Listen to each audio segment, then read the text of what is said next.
नमस्कार मित्रांनो, आपण या व्हिडिओमध्ये आर-आर-बी ग्रुप डी आणि टी-सी-एस आय-बी-पी-एसवर आधारित सरळ सेवा परीक्षांसाठी जनरल नॉलेजचे काही महत्त्वाचे प्रश्न पाहणार आहोत. व्हिडिओ सुरू करण्यापूर्वी मी सगळ्यांना विनंती करतो की ज्यांनी चॅनलला सबस्क्राईब नाही केलं त्यांनी सबस्क्राईब करून घ्या. आणि ह्याच्या अगोदर पण एक जनरल नॉलेजचा व्हिडिओ टाकलेला आहे, हा पार्ट 2 असणार आहे. तर चला चालू करूया व्हिडिओला. प्रश्न क्रमांक 1 आहे, जागतिक हिंदी दिन कोणत्या दिवशी साजरा केला जातो? तर याचं बरोबर उत्तर आहे ऑप्शन सी, 10 जानेवारी रोजी आपण जागतिक हिंदी दिन साजरा करतो. जाऊया प्रश्न क्रमांक 2 कडे. प्रश्न क्रमांक 2 आहे, एक्झाम वॉरियर हे पुस्तक कोणी लिहिले? नरेंद्र मोदी, अरविंद केजरीवाल, राहुल गांधी, अमित शहा. तर एक्झाम वॉरियर हे पुस्तक पंतप्रधान नरेंद्र मोदी यांनी लिहिले आहे, त्यामुळे ऑप्शन ए बरोबर आहे. ऑप्शन पर्याय क्रमांक 3. प्रश्न क्रमांक 3 कडे जाऊया. प्रश्न क्रमांक 3 आहे, संस्कृत नाटक मुद्रा राक्षस कोणी लिहिले? Option A Vishakha Datta, option B Kalidas, option C Premchand, option D Bhavabhuti. तर हे संस्कृत नाटक मुद्रा राक्षस जे काय होते ते विशाखा दत्त यांनी लिहिलं होतं, त्यामुळे ए ऑप्शन बरोबर आहे. प्रश्न क्रमांक 4 कडे जाऊया. तेलाचा दिवा कोणत्या तत्वावर कार्य करतो?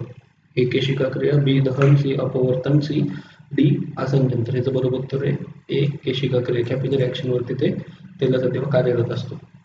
प्रश्न क्रमांक 5 कडे जाऊया. प्रश्न क्रमांक 5 आहे, भारताचे राष्ट्रीय फळ कोणते आहे? आंबा, केळी, सीताफळ, द्राक्ष. बघा हे तर सगळ्यांना माहितीच पाहिजे. अशा प्रकारचे सोपा प्रश्न पण एखादा येऊ शकतो. तर याचं बरोबर उत्तर आंबा हे भारताचं राष्ट्रीय फळ आहे.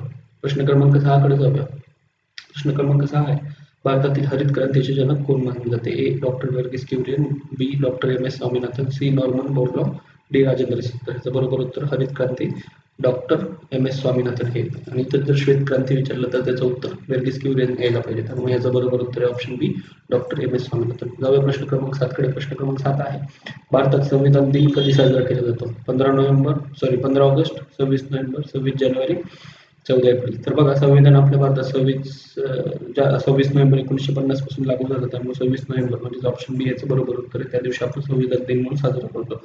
प्रश्न क्रमांक 8 कडे जाऊया. प्रश्न क्रमांक 8 आहे, भारताचा पहिला उपग्रह आर्यभट्ट कोणत्या वर्षी प्रक्षेपित झाला? 1969, 1975, 1980, 1984. तर याचं बरोबर उत्तर 1975 साली आपला पहिला उपग्रह म्हणजेच आर्यभट्ट हा प्रक्षेपित झाला. प्रश्न क्रमांक 9 आहे, भगवद्गीतेचा उपदेश कोणत्या युद्धाच्या वेळी झाला? ए रामायण युद्ध, बी कुरुक्षेत्र युद्ध, सी सिंधू युद्ध, डी पानिपत युद्ध. तर याचं बरोबर उत्तर आहे बी कुरुक्षेत्र युद्ध. म्हणजेच महाभारताचं जे काही युद्ध झालं होतं तेव्हा कृष्णानं अर्जुनाला जे काही सगळे उपदेश सांगितले होते ते आपण भगवद्गीतेचा उपदेश मानतो. जगा शेवटच्या आणि 10व्या प्रश्नाकडे. 10वा प्रश्न आहे, भारतीय राज्यघटनेचे शिल्पकार कोण होते? Mahatma Gandhi, B doctor Babasaheb Ambedkar, C Jawaharlal Nehru, D Rajendra Prasad. ह्याचं पण सगळ्यांना उत्तर माहिती असेल की डॉक्टर बाबासाहेब आंबेडकर हे आपले भारतीय राज्यघटनेचे शिल्पकार होते, त्यामुळे ऑप्शन बी बरोबर आहे. तर तुम्हाला व्हिडिओ आवडला असेल तर लाईक करा आणि तुमच्या मित्रांपर्यंत पोहोचवा आणि सबस्क्राईब करून घ्या लवकरात लवकर. धन्यवाद.